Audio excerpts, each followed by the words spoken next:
Welcome to Deges and Dragons. I thought this was going to be hard. Welcome to Deges and Dragons. Who wants some of the Ripper? They're state champs, baby. Woo! He's completely captain. I'm a man of the people. Shattered world. Ripper knows. Ripper always knows. And welcome to another episode of the Degecast, the supplemental podcast for our YouTube show, Deges and Dragons.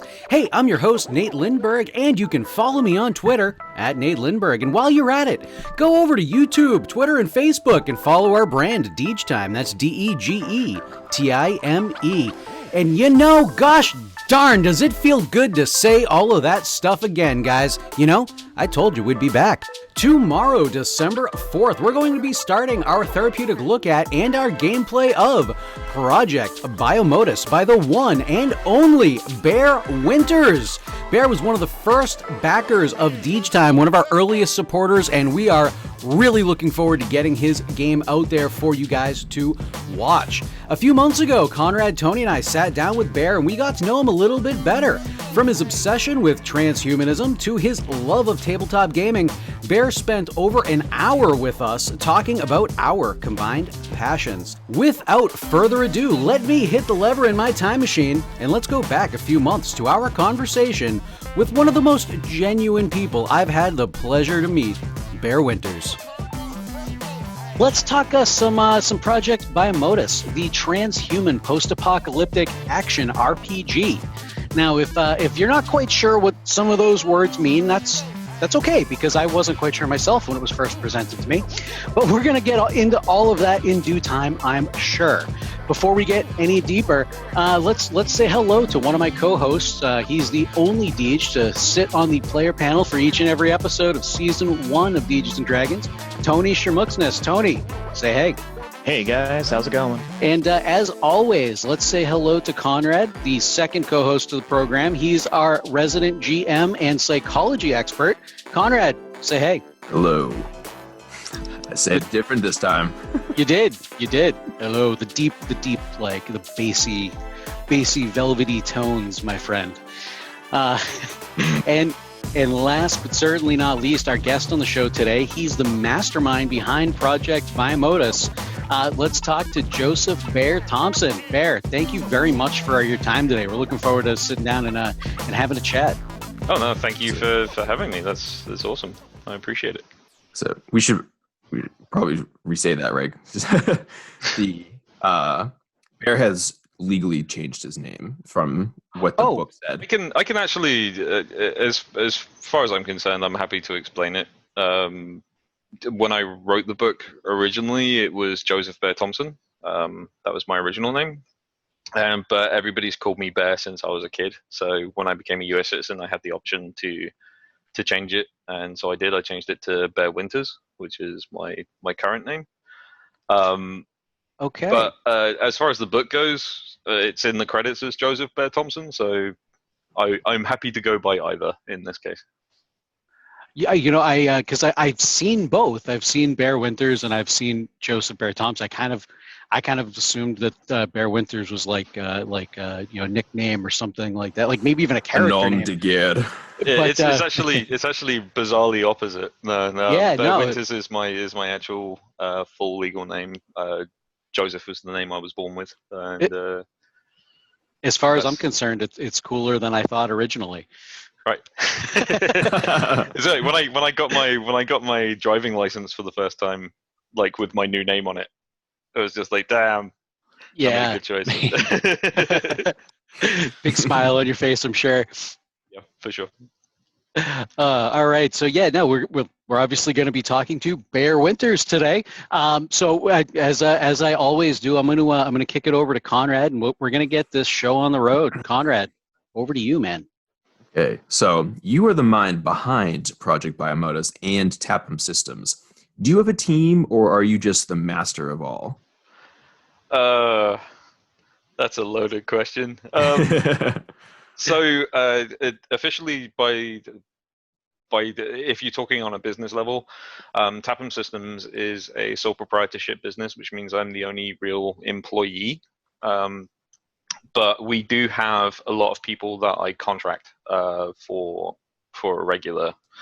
So Megan, who is my layout artist, she's contracted, but as far as I'm concerned, she's just as much as part of the team as myself. Same with my artists. My artists are all contracted, but as far as I'm concerned, they're part of the Tapham Systems family.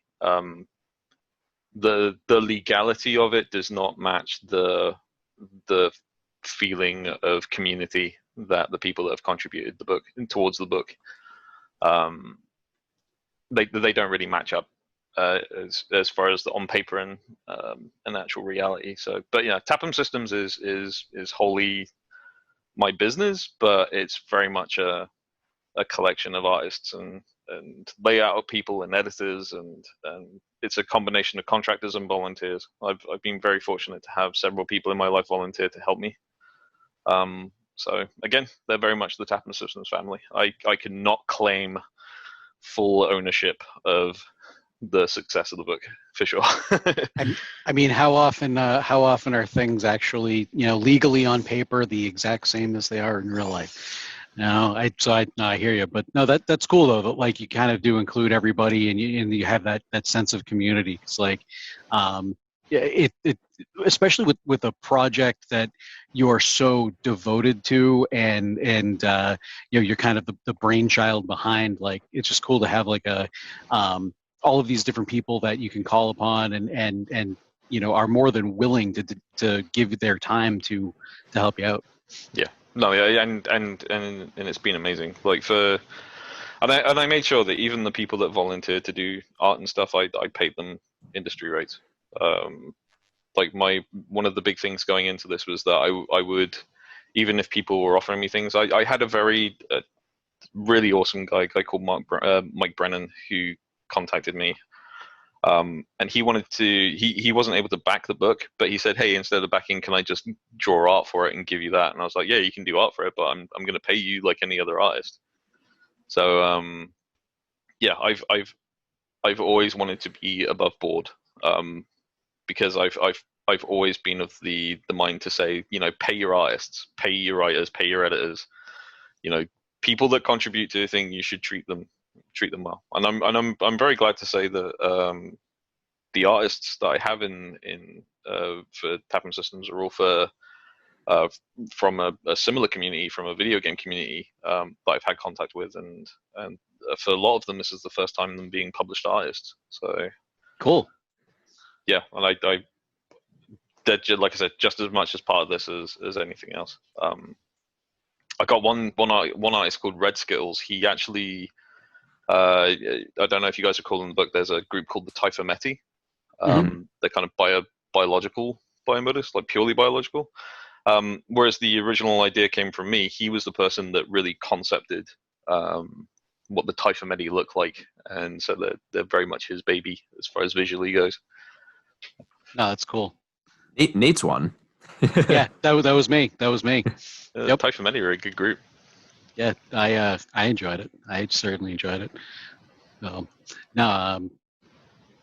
I had something to say, and then that completely just threw me off. Yeah, sorry. That's okay. That's okay. It does not take much. It does not take much. It's the perils of role playing games as a whole. I think, like, prepare to be derailed at any possible time. Oh, absolutely. Yeah. Absolutely. Yeah, Conrad is very familiar with that mindset. He's learned to prepare for us. Excellent. So, like, I mean, this is a really cool game, and I really like the genre. I'm a huge fan of like post-apocalyptic games, and I was trying to think of like the first game I really played, or the first game that really stood out to me that was like post-apocalyptic, and it was a video game. It was the Fallout series. And from like that kind of just generated this love for me of that genre. And Project Biomodus is clearly a post-apocalyptic game. What was the original inspiration for Project Biomodus? I've pulled from a lot of different things. Sure. As far as the theme goes, I have a lot of love for transhumanism as a whole. I belong to a bunch of different transhumanism like interest groups. But movies like Ghost in the Shell, Genocyber, the Blame Biomega manga series, but also things like, even Short Circuit or The Terminator or RoboCop, all of those things where you combine that the idea of a machine in a human form, have all been massive inspirations for me. I've always said to people, it's like, I can't wait for people to put my brain in a robot body and then just give me laser eyes and call me Killbot 5000 and I'll be good to go. I'll be solid. Both. I know, we're still But no, I and then the post-apocalyptic side of it. One of the first animes I ever watched was Fist of the North Star. Yes. And then So good. It is, and I like this idea of there are these people that wander the countryside with, crazy powers that either help or raid on villages and stuff, and then Mad Max was always a good set of movies. I wasn't as big into the original series, but in recent history at least, I like the theme of it. I preferred more sort of anime influences as far as that goes. Vampire Hunter D, for instance, is another good sort of post-apocalypse where monsters roam the countryside. But the recent incarnation of Mad Max, Fury Road, was perfect. It was glorious. Loved it. But yeah, that kind of my usual elevator pitch for Project Biomodus is take Ghost in the Shell, cyborgs and put them in the Mad Max universe, and you've got Project Biomodus essentially. That sounds accurate to me. Sounds accurate to me. Yeah. Yeah, I say all the time too, because Darth Vader is maybe my favorite character of anything. Definitely my favorite villain, and I think about just how close we are to just actually creating Darth Vader today. With prosthetics and all the different artificial organs that we can use, they just, the artificial insulin and, oh yeah, for sure. Pacemaker and medical technology is insanity. I don't know if you heard about Elon Musk's project for a neural lace. Have you heard much about the neural lace? I read something on Reddit about that, but I can't remember specifics. It rings a bell, but I don't remember specifics. So from my limited understanding of it, it's literally a set of nanite wires or on nano machine scale wires that are inserted into the brain that interact with the electrical signals between neurons. And so they can use those neuron impulses to control machines. The previous problem is that when you try to put something into a brain that's fairly static, like wires, the brain moves, and so it can shred. A neural lace is this pattern of wires that actually move with the brain tissue, and so it doesn't cause any physical damage. And they tested it on a mouse, I think, and they got a working interface, and now they're kind of trying to scale that up to. Wow. But yeah, it could be much sooner than you expect. But yeah, look into it. Neural lace, very, very, very cool. And with somebody like Elon Musk behind it, I mean, I can see it happening. I can see it happening relatively, within obviously within our lifetime, but probably in the near future. That's entirely possible. Yeah. Yeah. Yeah. No, it's cool. Oh boy. We live in interesting times. Yeah, that's for sure. That is for sure. So, but back to kind of Project Biomodus. How many years did you work on it before you launched the Kickstarter and got this out for the world to see? Oof. I went to Kickstarter in the late part of 2016. I probably started working on the system 2 years before that. Okay, and then the real meat of it. So the timeline was I put together a mechanical system to replicate a video game I was playing at the same time.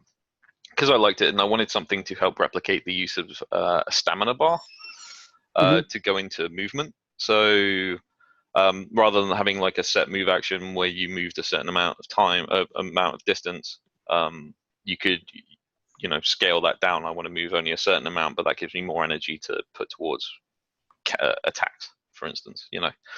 Like a sliding scale between movement and action. So I had this mechanical system put together. And then I just kind of left it and put it on the shelf, and I left it there for like a year. And then I had some time where I could work on a book and actually start writing a theme, and that's what I did. And that was I think that kind of culminated in the early part of 2016. And then I went to Kickstarter on the end of 2016. And then it's just been a crazy mixture of nightmare and dream come true since then, really. I'm sure. What kind of work do you do outside of Biomodus? I am a community coordinator for a video game. So I do a lot of public interactions, PSAs, that kind of thing. I work a lot with charities. Oh, awesome. That's cool. Yeah, community work, essentially. I'm part of the frontline community interactions for a sizable video game community. That's really cool. Like kind of the face of the brand almost, right? Oh God, I hope not. No, there are other people that are the face of the brand. Like my hairy, chonky face is probably better in the background where I belong. Or the voice, maybe. Yeah, the voice of the voice. brand. Well, my coworkers remind me occasionally that I am British by birth, and so they'll occasionally try and bring it on, and it angers me to levels. It doesn't really. They just give me shit, and I love them for it. But yeah. Hey, if you can't rag on the people you like, and who can you rag on, right? Exactly. Tony's much been Nate and Zi relationship right there. I was gonna say. So, Conrad, just a complete deviation, but explain to everybody what happened the first time I introduced you to Tony. Oh goodness. So, yeah. Okay, so that was like the middle of high school. So Nate and I went to the same, I guess Elementary technically school. Elementary. Yeah. Yeah. So yeah, elementary and middle school. It was a private school.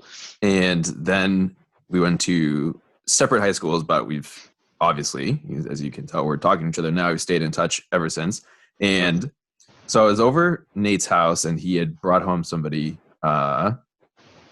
Tony. Yeah, some random person off the street. Some random person off the street. He brought Tony from his high school. And I actually think Brian might have been there too. There might have been Have been a couple other people there. I don't remember. I think there was one other person there who we also had gone to middle school with. Yeah, it's probably one of the regular MMO LAN parties we had at Nate's place. Yeah. And so we're standing there, and I can't even remember how many words Tony has even said at this point. I knew who he was, and we hadn't spoken very much. And one of the very first things he did was take a folding chair and just smash it over its back. And yep. And so I was just frozen. And that's why I think there was somebody else there, because I was like, I feel like I looked at him and was like, what are we doing here? And where, this was like Nate introducing us to his friend, and so I said, do I interject? Like, am I supposed to be like, hey, don't do that? Or is this just par for the course?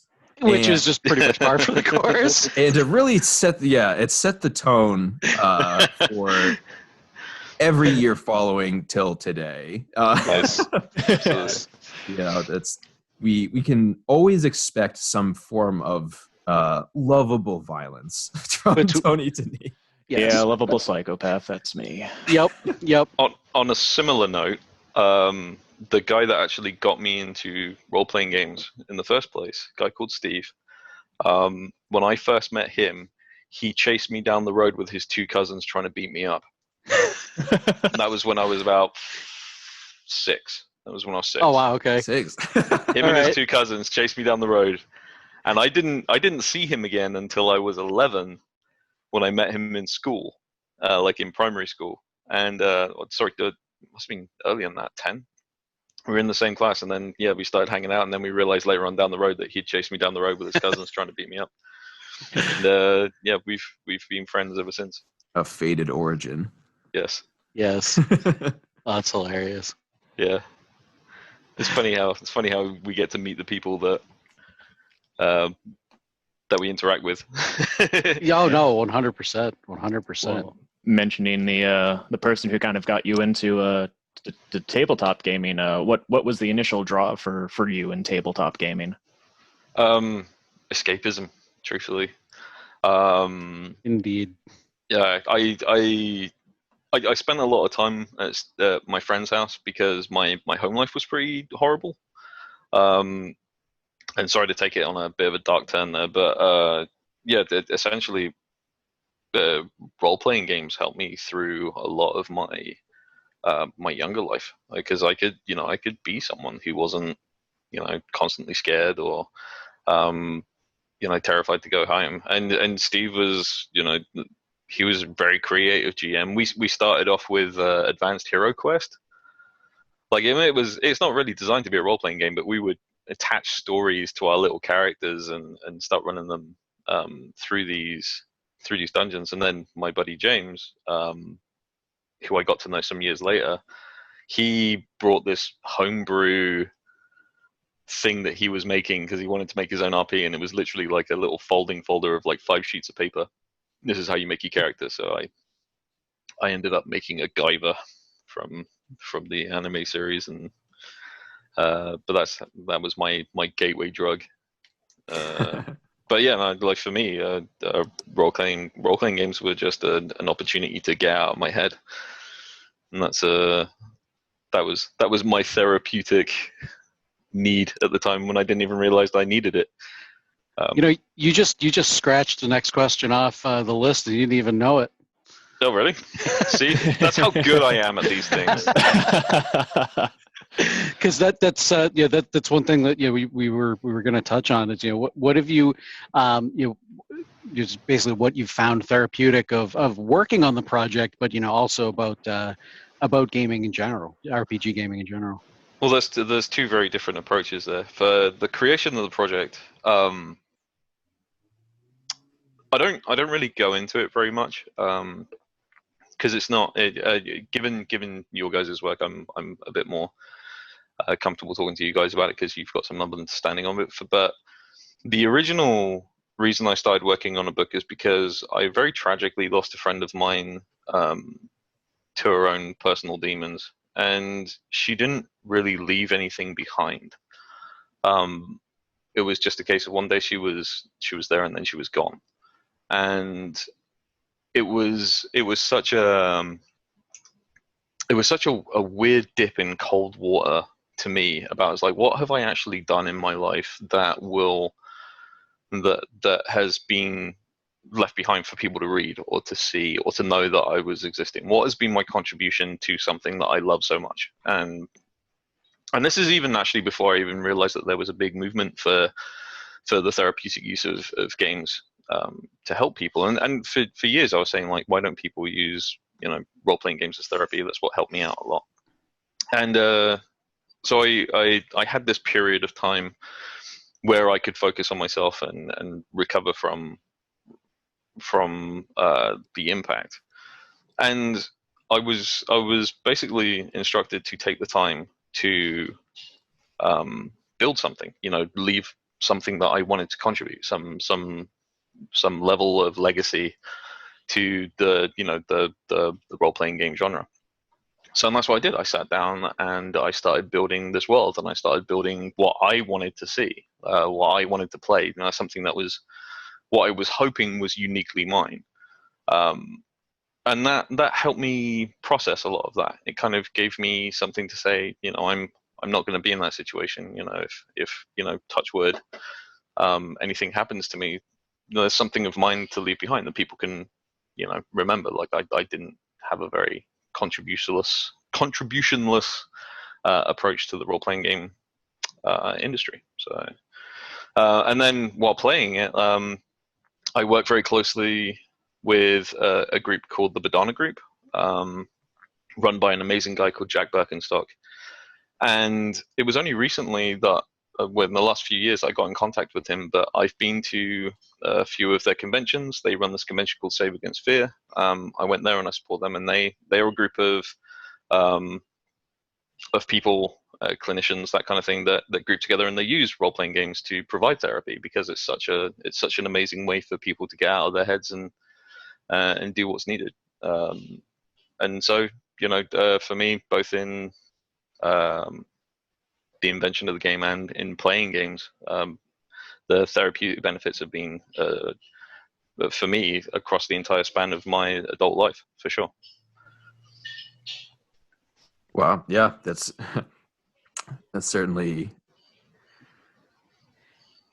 It's a long tale of woe, No, and I'm sorry you guys had to be introduced to that so early in the interview. But no, that's quite all right, because I mean, that it's one of my favorite things about what we're doing with these interviews is getting people's stories, and I wasn't like that's always something that's interesting to me, is, you know, kind of getting people's stories, but that wasn't something that I really thought was going to be something that was like the biggest part of this particular podcast and in these interviews.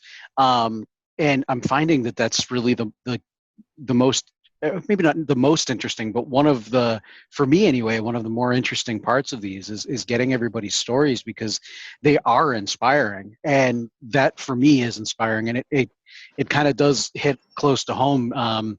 Yeah, I had a friend who, a very close friend of mine who passed away in a similar way, with car accidents. It was like one day he was there, and, you know, we were talking, and the next day he wasn't. And it took a long time for me to kind of become normal again. Right. And for you to kind of see, like my buddy, he was a very big personality, and he left behind a legacy of memories with a lot of people, a lot of people. But for you to like kind of recognize that there wasn't a legacy there, and then to self-reflect and say, what have I left? What is my mark on this world? What am I leaving behind when I'm gone? Whether it be just in the world or in the gaming community, you know, something you love, and you decided to choose something you love, like that's really cool. That's really inspiring. And I just like, I commend you for that. It's like a really cool reason to come out with, like to take your labor of love and then make it a reality, you know? And it's the hardest thing that I've probably ever had to do, but truthfully, it's the most rewarding thing that I've ever done. What's unique, I think, about role-playing games, it's not like writing a novel where you're telling a single story, where, you know, people are invested in specific characters that you've made. What you're essentially doing is you're building a framework for people to tell their own stories, and for me, and I don't know if there's any kind of like therapeutic reasoning behind this, but you know, when you remember someone, you tell stories about them. You know, it's like when you're remembering your friend, the way that you probably remind people of them, or you let people know who they were, is that you tell stories. You know, I met them here, or there was this one time they did this thing and it was amazing. You know, for me, it wasn't enough for me to just leave something for people to remember me by. I wanted them to have the opportunity to make stories themselves. You know, like some of my best friends I've met through role-playing games, through role-playing communities or gaming communities. The people that I connect to the most are people that I've shared stories with. And if I can build something that helps people share stories, just create some sort of memory between them that keeps them together, Like, that is the most rewarding thing, and that's already happened. Like, my book hasn't even been fully published yet. I'm still in the process of sending the physical copies at time of recording. Still trying to send the physical copies to my backers. We've got the free version out, but it's not the full version. But already my backers who have had PDFs have been making their own characters, and they've been sharing it with me on the Discord. And I cannot tell you how absolutely elevated it makes me feel to know these people are writing their own stories, that are drawing like art of their characters. Like, that's how I got started in this. Like, I started drawing characters of my own, and if it inspires just one of them to go off and make their own game, like to make their own world a reality, like, my life has been worth living. That for me that's all I could ever ask for. And so on that front, it's already been a huge success for me, well worth all the work, even though the book hasn't even been shipped yet. And it feels good, man. It feels so freaking good. Honestly, we're in a hell of a time to make games, and I highly suggest it to anybody. And I mean, it should feel good, because I mean, you came out with a really cool game. I really like this is, so. And I keep, for people that have listened to this podcast, I know I repeat this all the time, but I was never a real big RPG gamer. Conrad and Tony and a couple other friends who tried to get me to play for a really long time, and I'd play here and there, but it was never something that really, really, really drew me in. It was honestly, it was the books and the size of the books that really kind of, they look too much like textbooks, man. I didn't want to do that, but I mean, with cool art, let's be real.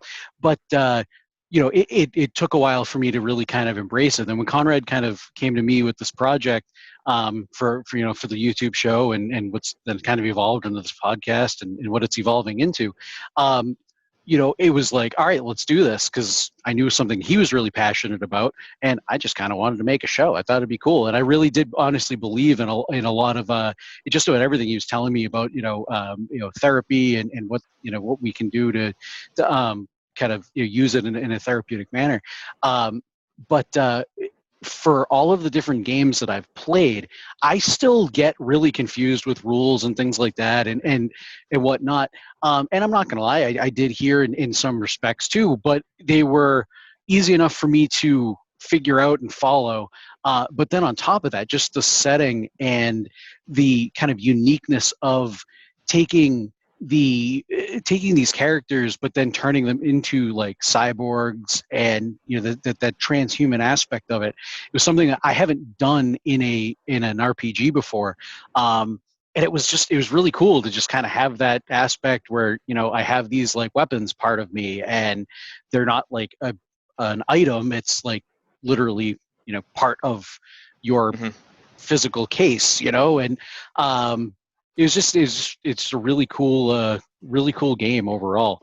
I'm rambling. I don't even remember what my original point was, but you ramble away. I cannot tell you, I can't describe the level of grin I have on my face listening to you guys talk about it and how you felt about it. I mean, obviously you guys talk to me pre and post, and I remember listening to the podcast before you guys started playing, where you compared the characters to Krang from the Turtles. Yeah, that was when Conrad explained the concept of Biomodus. That was like the first thing that came to mind. And it was I've never had someone compare it to Krang, and I laughed my ass off. It's so true. And I was like, oh my god, it's Krang. But no, I wanted that freedom. I wanted the aesthetics shouldn't even be a concern here. There's no races, there's no real classes, there's nothing outside of what your imagination can be, and that's exactly how I wanted it to be. And I'm glad that you guys kind of roll with that as well. It's listening to the kind of the breakdowns of the game for you guys was amazing. Was incredibly fulfilling for me. So thank you very much for playing it. I very, very much appreciate it. it was a bit of a different experience for us because it was unfortunately the first game that we had to play remotely due to the quarantine situation. But so it was a little weird not sitting around because I've never actually played a game remotely before. I don't know if the other guys on the call have, but I haven't either. Yeah, nor have I. okay, so yeah, none of us have. I think Tom might have, but so it was a different experience, and I mean, obviously, I'd prefer to sit around the table, but given the circumstances, made do with what we got. Even so, I still had a blast playing it, and like I've been. I mean, I'm a huge guy. Like, I love Star Trek and sci-fi and Star Wars and whatnot. And like, actually, Tony and I in high school, we went to a trade school, and we were both in the electronics robotics shop. And like I went into it originally for kind of the electronics aspect of it, and I kind of found the robotics part of it more fun. And where I haven't done anything with robotics since graduating high school, it's always just something that's been it's something I've loved and enjoyed. And, I always like looking on YouTube at different robots and whatnot. So kind of taking that and then being able to put it into a game was just a really cool aspect for me. Oh, awesome! No, I'm super glad that you guys had that opportunity for sure. And robots are cool. Like, Hell yeah. It doesn't matter if you've never worked within robotics at all. Like, you can look at a robot and go, yeah, this robot's pretty awesome. I'm pretty good with that. Oh, definitely. Yeah. The first anime I ever saw was Voltron, and Good one to start with. Yes, that's some bread and butter anime right there. Yeah, so I knew the appeal of robots like for 3 years old. Right.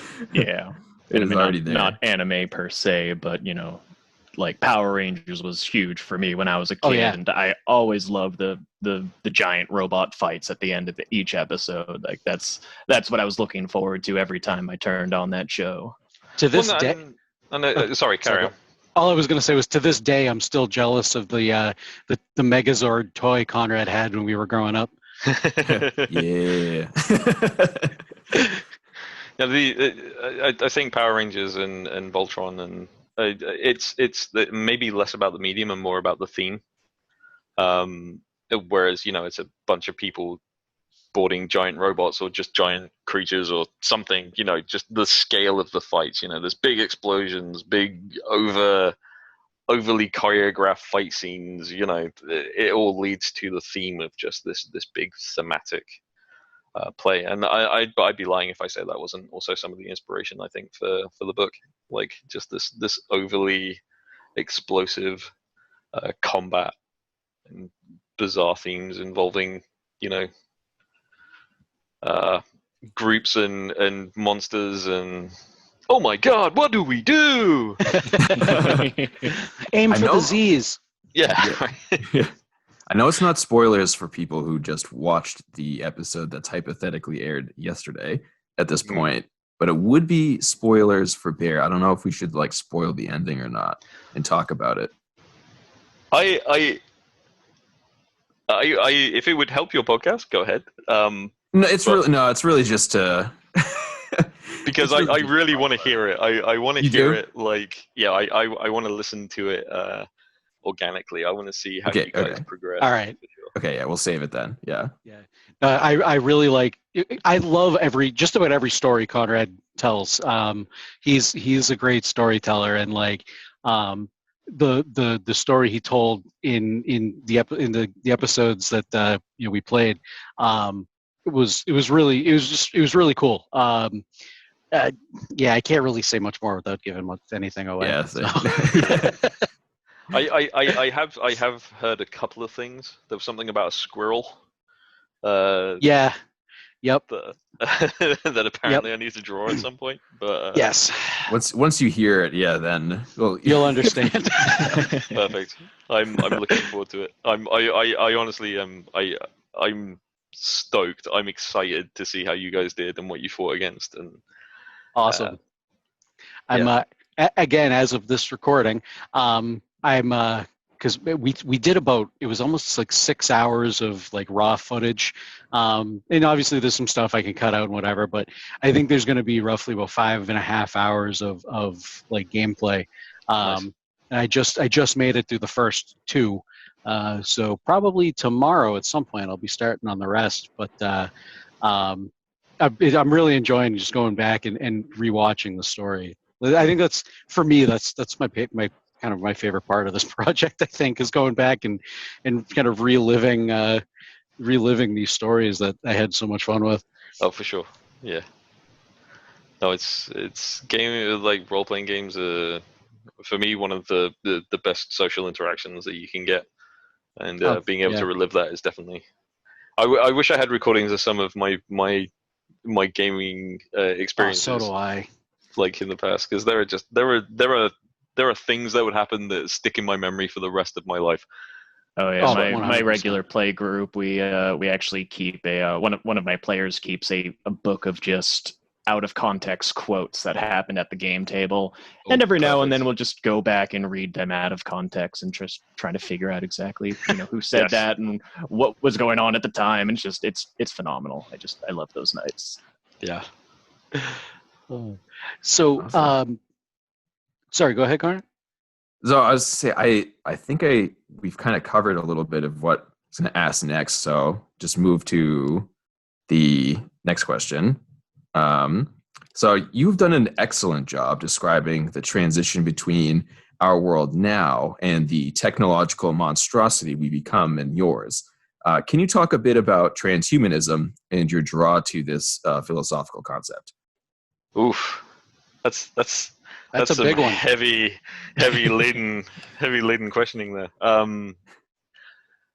I guess transhumanism for me has always been about humans escaping the boundaries of what contain them. Things like sickness or death, or being able to better the world as a whole. But I'm also vastly aware of the problems that can happen with that, and I think that transitional period between modern day to the world of Project Biomodus is kind of my low-key warning against things like greed or social bias, perhaps interfering with the growth of something that should benefit everyone. So like when you, like, if we were able to make things like medical nanites, which can help break down viral cells or cancer cells, or can help correct things like genetic abnormalities, there is a lot of moral questions that go along with that, and you see that within transhumanism today, where people say, well, we could have designer babies, but there is a big moral question that I really can't put a foot in either side of the argument for. Is like, well, then do you then remove the uniqueness of that child? Do you have everybody be the same? Do you purposefully let nature take its course, because that then gives birth to diversity of the genome? I mean, there's a lot of moral questions that mankind have to tackle before we can go fully into the world of transhumanism, or to pursue it as a technology. And really the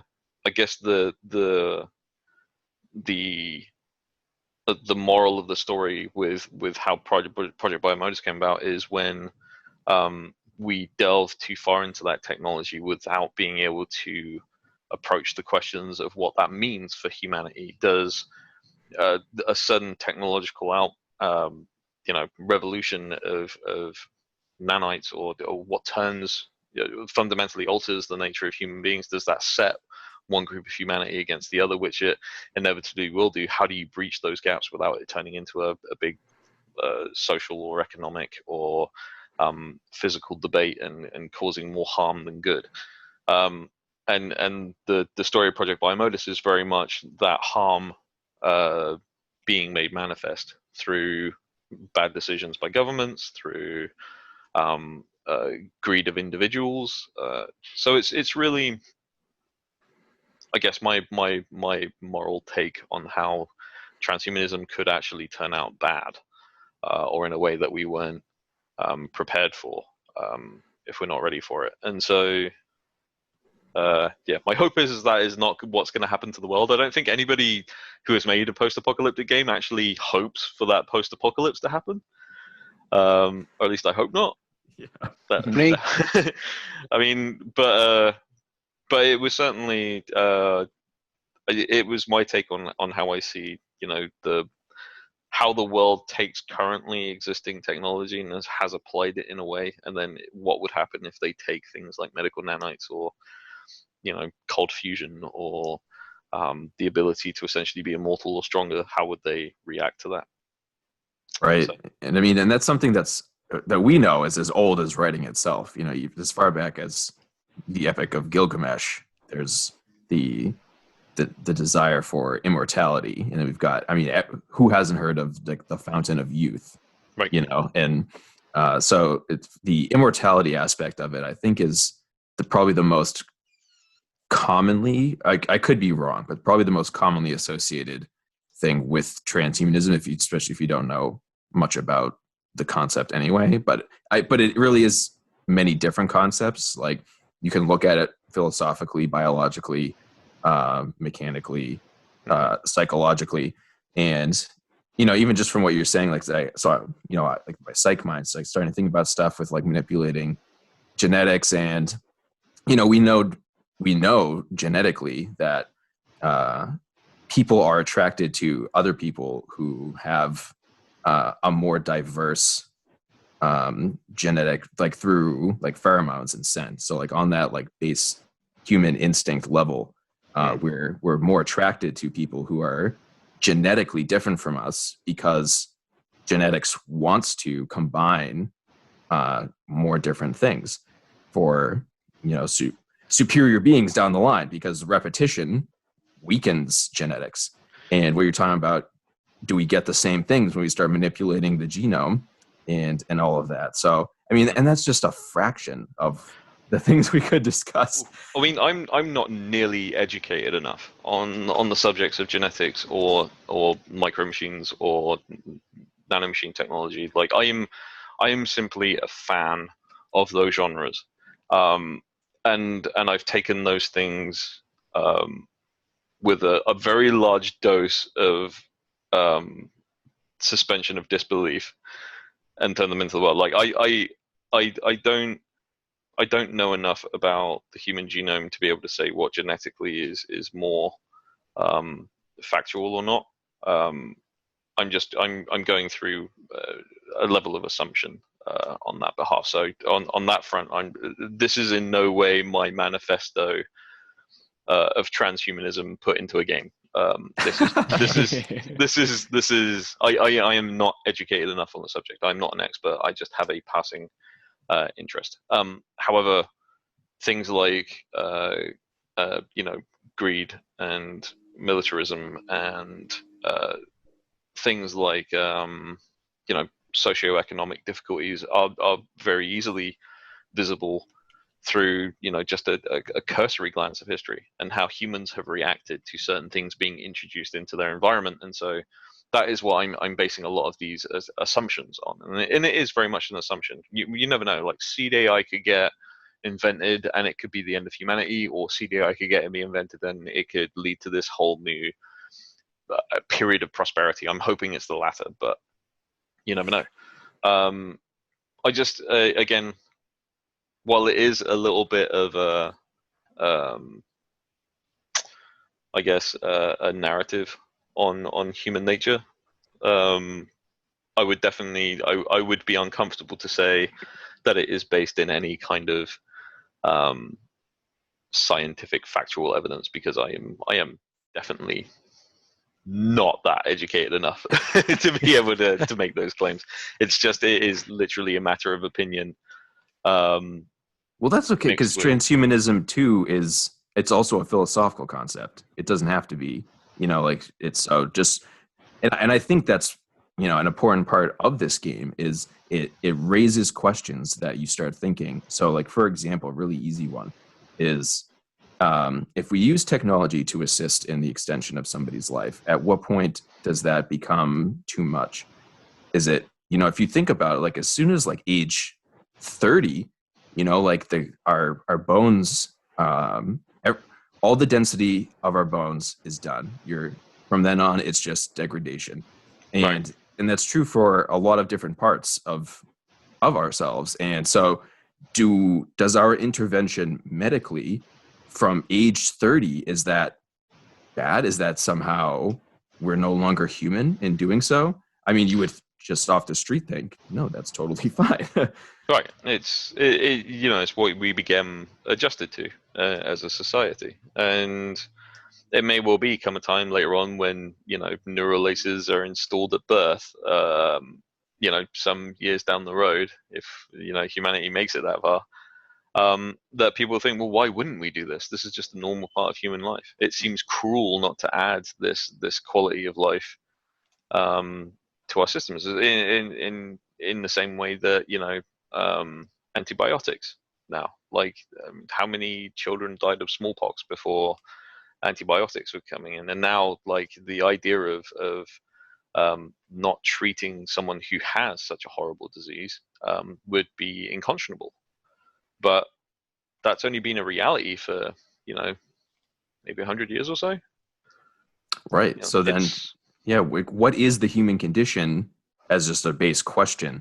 If you read through your book, and I really did, because like it's something I had thought about in the past when I was more taking constant philosophy classes, but then again it kind of like really refreshed me, and it's like yes, and it got really like the juices flowing about what like the human condition and what it means to be human.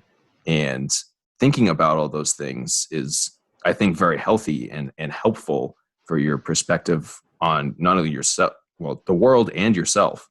Right. My goal was never to force people to have big philosophical changes of heart about it. It was just, it was just something that is pretty close to me, and it was something that I could build a world on, and that's what I did. And if it does bring up those questions, I'm sorry for anybody who might have a moral dilemma because of that. But I'm glad people are thinking about it. The tagline for the game is, "In our hubris we became immortal. In our ignorance we became monsters." And that for me has always been the underlying theme of Project Biomodus. There was another quote from Ghost in the Shell for the system, but for the world, it's that one quote. In our hubris we became immortal. In our ignorance we became monsters. That's the idea. Mankind's going to reach for something, but at what cost? We split the atom, but at what cost? We can completely erase all sexually transmitted diseases, but at what cost? And that was like just a small thing like that could have such a massive sociological or a societal impact. Like if you can imagine, like people are considerate and careful right now with sexual partners because the threat of disease. Like the outbreaks of HIV and AIDS caused a huge awareness of people who have unprotected sex. Now imagine if a technology came about that said that no matter who you slept with, in what condition, you never got an STI or a disease or anything like that. How would that then change society if that kind of technology was readily available? Like would mankind become more promiscuous? Who knows? Like but changing just even small factors of what the body can do and what it's normally defensive against could have wide-reaching repercussions. And in this case, immortality has the wide-reaching sweeping repercussion that humanity essentially gets split in two, and that leads to its downfall. So hopefully listeners at home have now see the appeal of transhumanism if you didn't know anything about it before.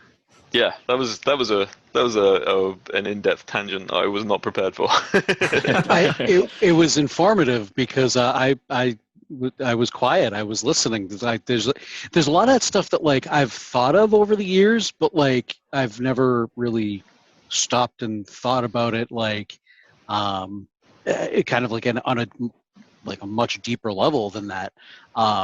So that was all good stuff. It was all good stuff. Well, again, I'm not here to sell you on a manifesto or anything. It's just Oh, like no. I said, it's a passing interest for me, but it is the fundamental basis of the game. I'm the type of guy that likes to sit down and watch Carl Sagan for fun.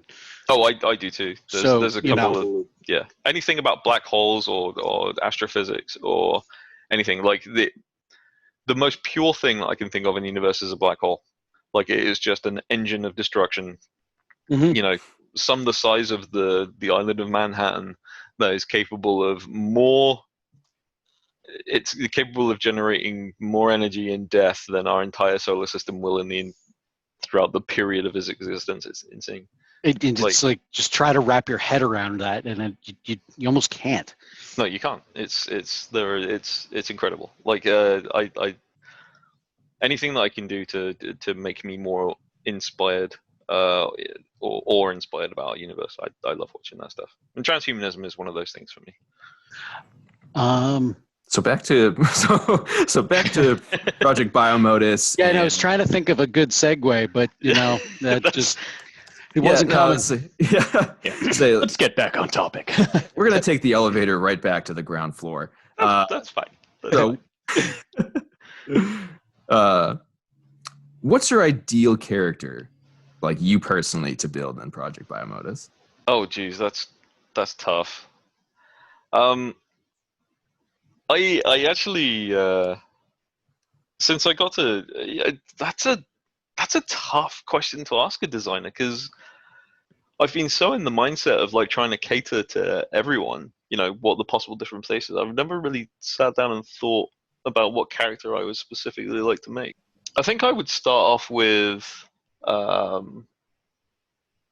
like a lone humanoid, like a hominid hunter. Like hominid frames are the basic bare bones human type frames. Like a lot of my players seem to like gravitate towards chimeric cases because they like the whole animalistic thing, or sentinel cases just because they want to be like full robot. But hominid cases have just been, I think, probably my favorite because they're pretty adaptable. They've got a lot of defense. I like tanky characters. I'm caster characters I usually gravitate to in games, but like for this game, I think I'd like to make just a really good Mad Max XS survivor. Someone that travels the wasteland, involves themselves in the stories of other people, and maybe not by choice even, but someone with a reliable gun, a lot of defensive mechanisms, surprise people that might attack him. The unassuming badass, I think I would like to make. Nice. The person that kind of wanders into the local enclave, and everybody's like, "Oh, look at this guy. He's probably some scumbag drifter." And then, someone tries to shank him in a back alley, and they end up getting like cut in half. He's all like, "Nothing personnel, kid." That kind of. I don't really want to go like full edgelord with it, but like just that kind of like that whole Mad Max thing where it's like, no, I've seen more shit than you guys, and I'm more than happy to punch you in the face. Remind you. Yeah. Yes. There are monsters out there, and I'm not the worst of them, kind of thing. Yeah.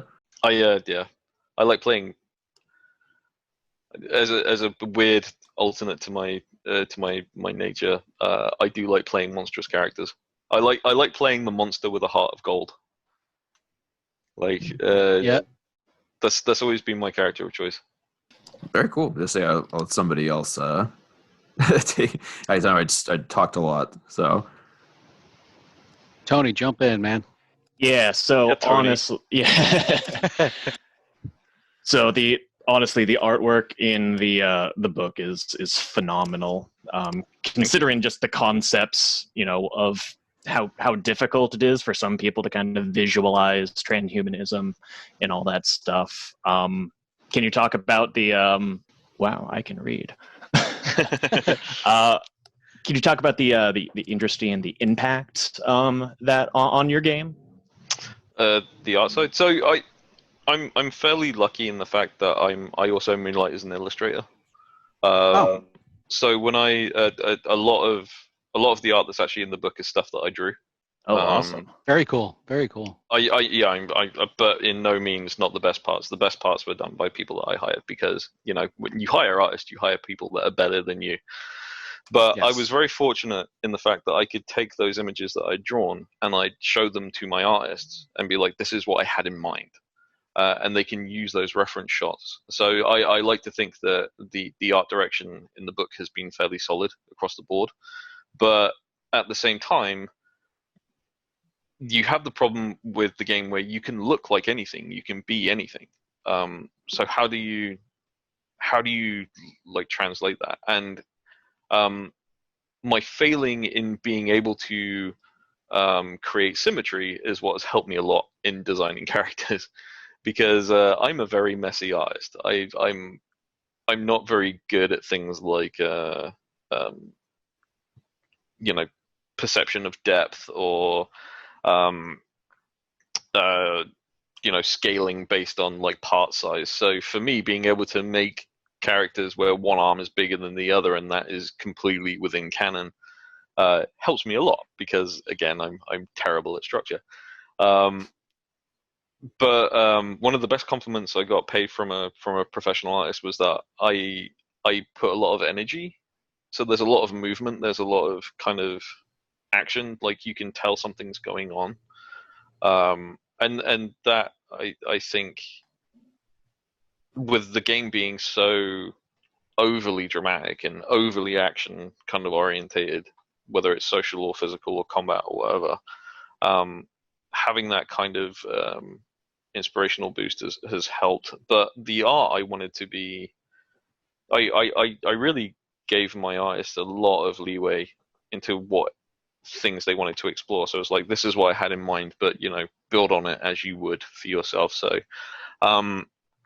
Yui, who did the covers for the book, for the main versions of the book, I had another artist do the one for the Get Wrecked version.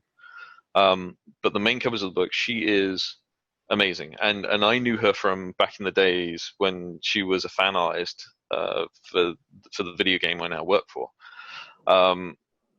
And I asked her specifically because I knew I wanted her style to be what I wanted as the cover, what I saw. So I sent her like a reference image, some character images, like these are who I want. These are the kind of canon characters from the game. Put them on the cover.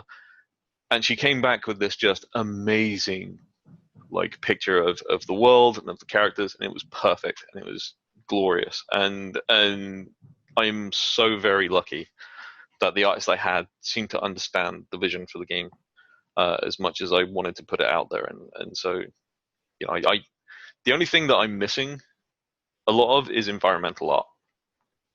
I wanted to put a bit more environmental art in there, but I'm not an environmental artist, and I don't know a lot of environmental artists that I would trust enough to be a contractor. There are probably tons out there. I just didn't, when I was putting together the art, I didn't have a lot of exposure to people within the industry. I was pretty much starting off blind. But I think the next book I do, I'm going to be looking into a lot more environmental artists to kind of give a bit more of a scene. But I think that's the only thing I'm really missing. Other than that, I don't know what else to say about it, truthfully. No, that's very helpful. Yeah, because it is cool that for once now that we know of, the person who did all the writing also had the concept art, and I think it's very cool because now, like, when I look at the different images, like there's one image that I always go to now, and he's a hominid, and it's draped over, like, his shoulders, kind of fireman carry style. It's a melee weapon. It's large. It's got a lot of red. He's got almost like a dragon, and it's like fiery almost. It's that would be Yui's picture of a Naraki Biomodus. Looks a bit Yakuza kind of. I'm talking about. But yeah. Yeah, that's now when I'm, because I sorry. No, you carry on. I'm interrupting. It's so for me now. It's like when I picture like a badass in this system, like that's what I go to. I'm like, that guy like looks like he could handle his own in any situation, and he didn't start off that way. Like his appearance, like, oh, he's got like orange gear, for like gaming, like legendary tier gear. Which Oh yeah. But that's kind of the vibe I get just based on the cosmetics of it. Yeah, he's definitely a good example. And I think my favorite piece of art I did for that was on like page 2 or 3, and it's a picture of a guy kind of holding his arms spread, walking through a broken wall, and then behind him is the big towering version of his brother, this big chimeric frame. It's a black and white image, but it was one of the earlier ones that I did for it. But for me, that was just a show to people like what kind of characters you can make. Like, these are both examples of player characters. You can have a human-sized, 4-arm skinny dude with a shotgun, or you can go for a 14-foot tall tank with a snake body. That's kind of the whole essence of the game. Is you make what you want, and they can be as overblown anime style as you really want them to. Yeah, and I can't really speak for Conrad and Nate, but that kind of customization in characters is super appealing to me. So I definitely appreciated the kind of creativity you let your the people playing your game have when creating their own frames and their own biomodi. Yeah, perfect. That's exactly what I wanted.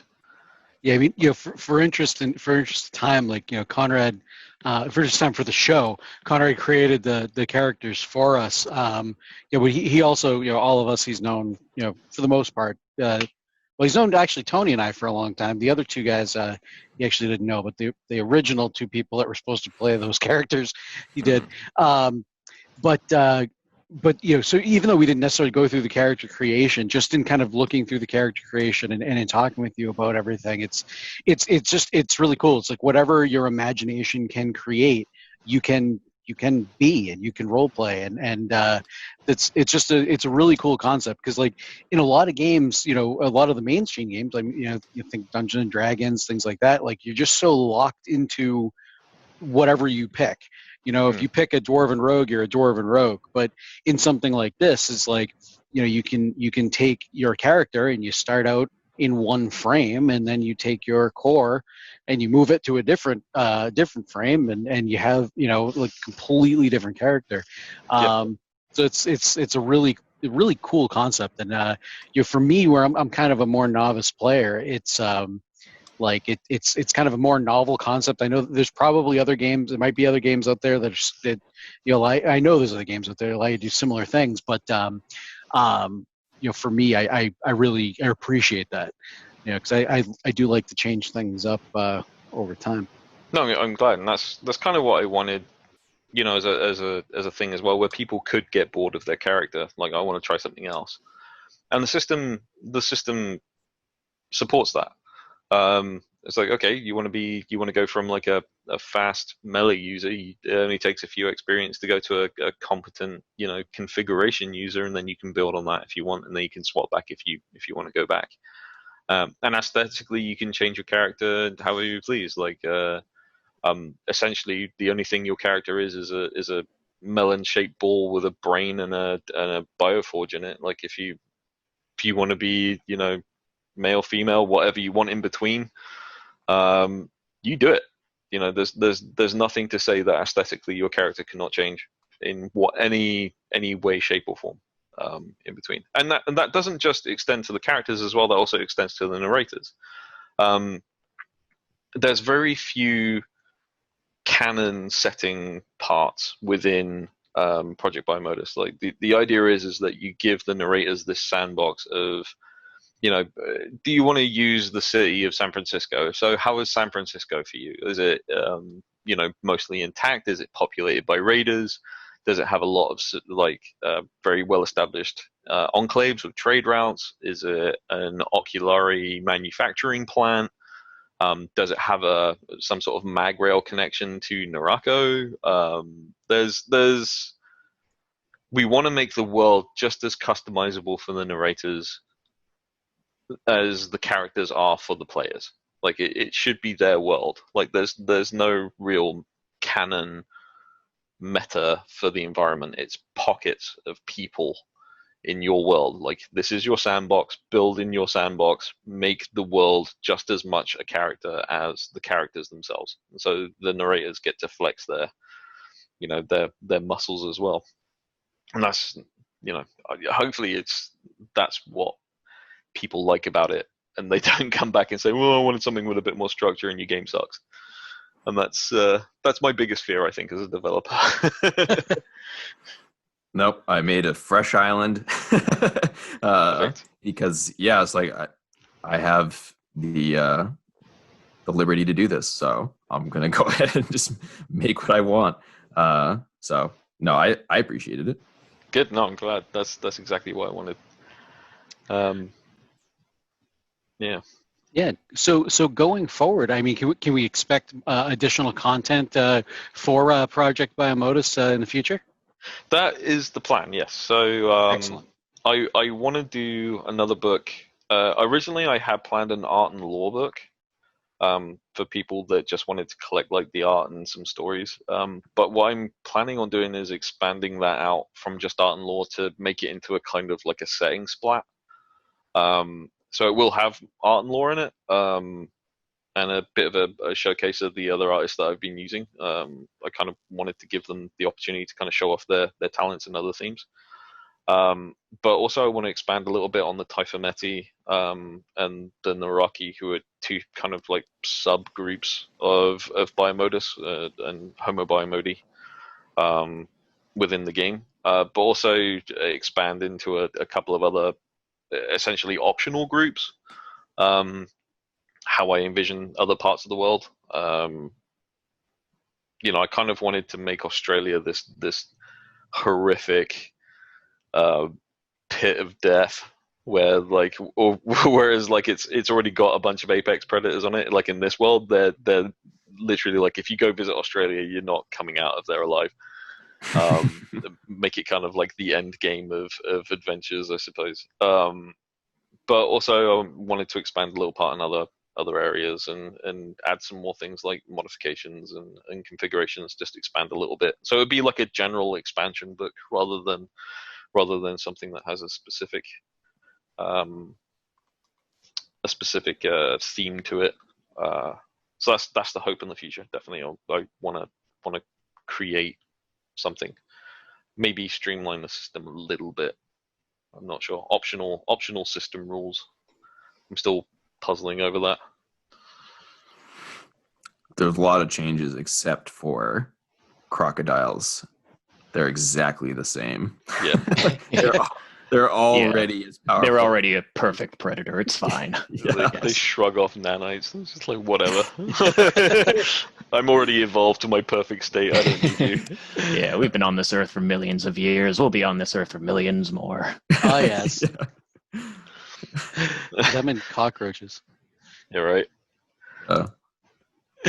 It's the new dominant species. Has always been the dominant species. Yeah. Now I'm thinking about that cockroach alien from Men in Black. God. Yeah. That's another good example of a monster that narrators can build and throw into the game. Yeah, absolutely. If you wanna add stuff like that to your game and you're playing Project Biomodus, you have absolutely my blessing to do so.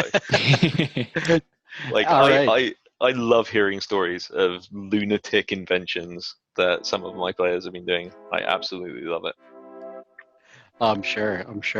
So no, Bear, we certainly appreciate your time today. Do you want to take a minute, just kind of plug any social media, or, where we can find your games? Because I'm sure people would love to be able to pick up a copy. Sure. You can find us on at projectbiomodus.com. You can also follow our Twitter, which is at Project Biomodus. But really, for the most part, our Discord is probably the best part. There is a link to the Discord on the website. Join there. We have a really good community. Absolutely amazing group of people, players, artists, writers. Absolutely fantastic. And I try to interact with them at every possible opportunity that I get. But really, thank you everybody for investing time. The people that are already in the community that might be listening to this, I want to give you a huge shout out, because without you guys, none of this would be possible. You're all fantastic. I owe you all a lot, and you will forever have my gratitude. And, yeah, just go ahead and make stuff to blow things up. Do it. You heard him, guys. Go do it. Go do it. Do it. All right, everybody, and that was another episode of the Degecast. I want to say thank you one more time to Bear Winters for sitting down with us and bearing his heart and soul. No pun intended. Okay, fine, totally pun intended. I'm horrible with that stuff, as you guys probably already know. Guys, again, I am Nate Lindberg, and I'm your host here at the Degecast. Well, I don't know when we'll be back, but we'll be back at some point in the near future with some more stuff on RPG gaming and therapy, so stay tuned. Until then, watch Dungeons & Dragons, because that's still weekly. Bye!